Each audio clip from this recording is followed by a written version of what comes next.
What's up, everyone? This is Silver Slayer, and welcome to your daily silver stacking video.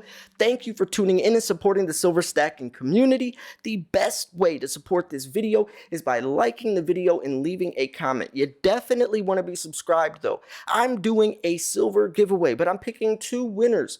Two different winners. That's not where it stops, though. We are doing a silver giveaway on the Silver Stacking podcast for hitting 1,000 subscribers. So that's 3 different opportunities you have to win some silver. A lot of silver is going to be given away to a lot of different silver stackers.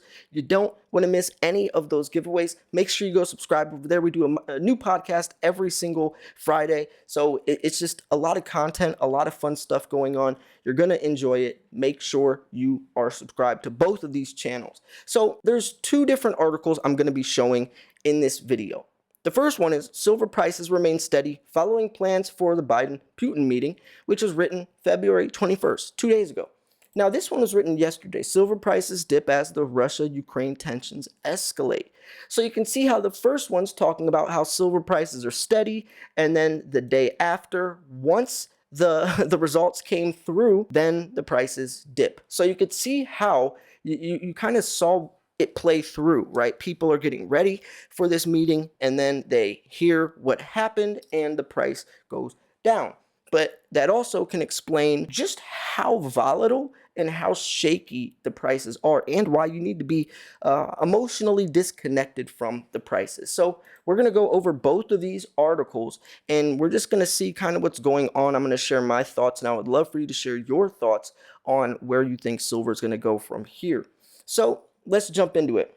Silver prices rose slightly as the US dollar softens against most currencies. And this was the day before yesterday. This was before the meeting. So silver prices edged higher on Monday ahead of the plans for a possible Biden-Putin meeting over the Ukraine crisis. The U.S. stock and bond markets are closed today. And by the way, this is not a political channel. I don't care if you're left, right, front, center, up, down, sideways. I do not care. We are just talking about this information because it is having to do with the price of silver and how it affects the price of silver. I don't want any type of political commentary. I don't care about your opinion. We're just talking about silver and the precious metals markets. Gold prices softened near $1,890, retreating from $1,908. Its highest since June highs. And the US dollar is offered against most currencies today, while the yen is the biggest laggard and the Russia-Ukraine tension dominates risk, sentiment, and price action. There's something interesting that was said here. Retreating from $1,908, its highest since June highs. Gold is still extremely high, in my opinion. I mean, the highest it ever was when it broke past $2,000 about a year and a half ago. But silver is nowhere near its all-time highs, where gold is sitting, less than $100 away from that.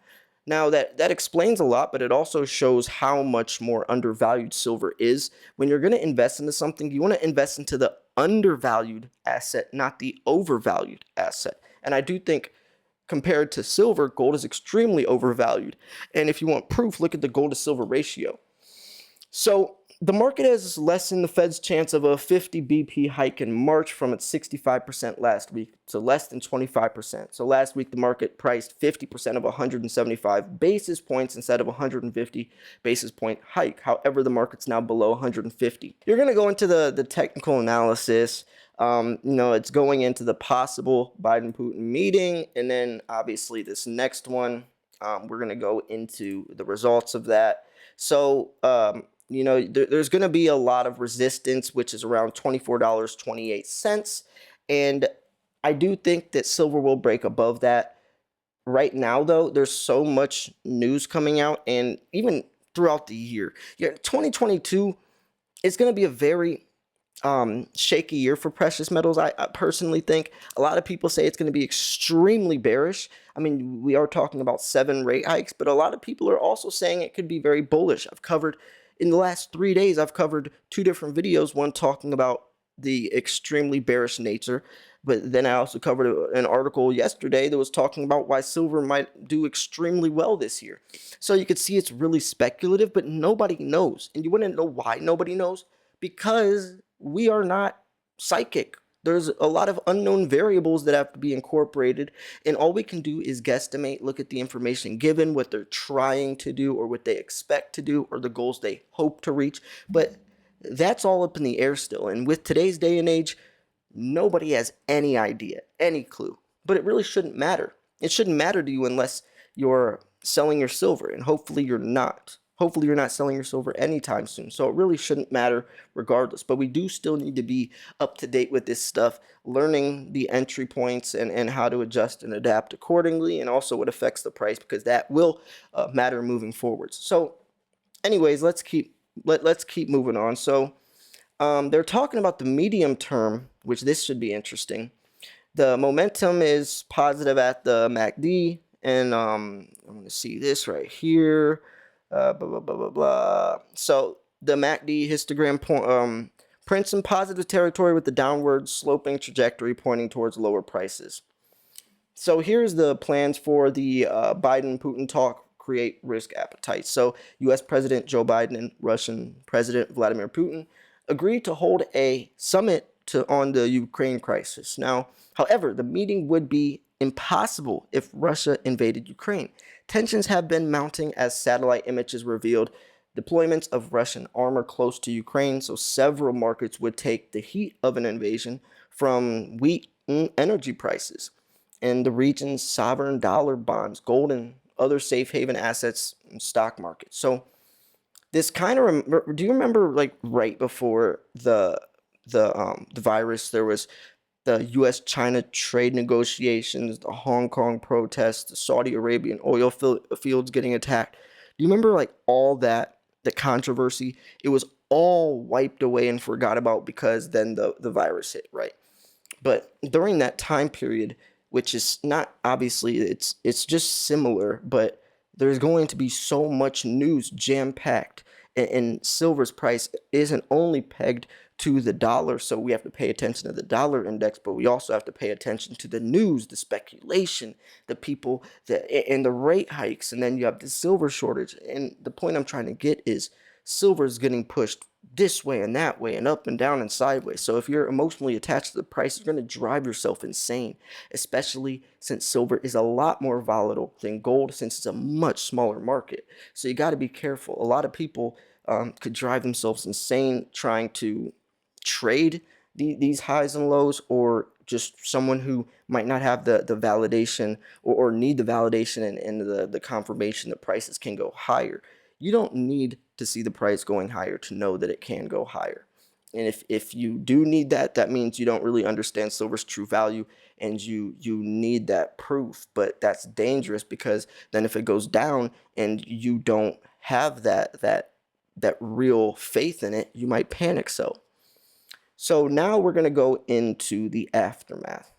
Silver prices moved lower on Tuesday as Putin plans to send troops into Ukraine, and that's viewed as the start of the war. The U.S. benchmark yields held steady as the 10-year yield remains near 1.94% after sliding below 1.9%.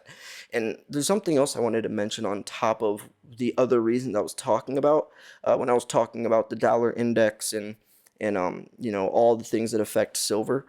There's also the safe haven aspect of things. It's not just speculation, and it's not just stock market volatility. It's not all of that, but also people during times of economic uncertainty turn towards precious metals. That's why it's called a safe haven, when they don't trust the government or banks. So that's also something that I think we're going to see a lot more happening. A lot of people might be turning to precious metals because they're a little weary of what's happening in the economy. So let's keep moving on here. So equities fell as investors continue to monitor the crisis. Gold prices remain near highs as demand for the safe haven metal remains high among investors as tensions rise. And that's exactly what I was just saying, right? A lot of people are going to be turning to precious metals right now. And it's funny that that's happening, actually, because do you remember, like, a couple weeks ago, once the FOMC meeting came out and they talked about all the rate hikes and how they're trying to, I guess, recover, how silver did so terribly, right? But now this is happening, and that's what I was even saying back then is, yes, things look good right now, but by next week or in a couple weeks, something else might happen, and it's the exact opposite. You gotta be careful. So on Tuesday, silver prices dipped as the Russian-Ukraine tensions surged. Support is seen near the 10-day moving average at $23.68.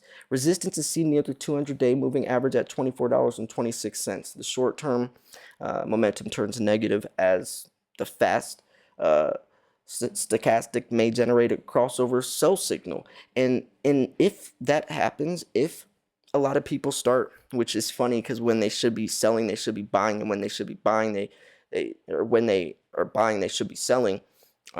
You're gonna see a lot of oversold territory, or also the flip side is overbought territory, and then that comes with a correction. And yes, it sounds contradicting to say, but the price actually has to go down for it to go back up. If it just goes up, up, up, it's gonna crash, crash, crash. But if it goes up a little bit, down a little bit, up a little more, the price can build stability. Just like in 2016 when Bitcoin shot from like $1,200 to like $16,000 in a matter of like 6 months or whatever. That's why it took 4 years later for it to recover to any type of degree, because that was extreme overbought territory. So there has to be price stability, and that's what we have been seeing since March 2020. Silver was at $11, then it goes up to 18, then it goes to blah blah blah, and then it goes up to 24, and then it goes to 22, and then it goes to 30, and then 26. But see how it's slowly going upwards. In between the dips, that's where people are freaking out. But they got to remember that silver was $11 in March of 2020, 2 years ago, almost exactly 2 years ago. Silver was $11. Now it's sitting at 24, more than double that. You have to remember that part of the puzzle as well. A lot of people just think of or are desensitized to the $30 Wall Street silver movement, so they see their investment down because a lot of people did enter then, and now they're like, wow, silver was supposed to be a lot higher. Now my investment's down. I'm in the red. What, did I make the wrong decision? And no, you didn't. It's just a longer term hedge against inflation as the dollar's depreciating. So anyways, there's just a lot going on. I guess the point of this video was just kind of showing that one day this is happening and prices are steady. The next day the news comes out, the aftermath, and the prices are down. And then the next day the prices are going to be up, right? And that's just how it goes. And the longer you stay in the silver market or the investing world, the more weathered you'll be to this stuff, the more you'll be able to see in between the lines. But as a new investor, this might be a lot of very overwhelming, and that's why I always try to tell people, take the emotional attachment out. Think with your head, not with your heart. Invest with your head, not with your heart. So yeah, I'm gonna wrap this video up here. If you thought this video was 1, educational, 2, informational, 3, at least entertaining, make sure to hit the like button. Remember, I post daily videos. Make sure you subscribe, not only to this channel, but the Silver Stacking Podcast if you want a chance to win some silver. I'm picking 2 winners on this channel. The Silver Stacking Podcast, we're picking 1 winner. A lot of silver given away to a lot of different silver stackers. Don't miss your chance. Thanks for tuning in. This was Silver Slayer. I'll see you guys soon. Peace.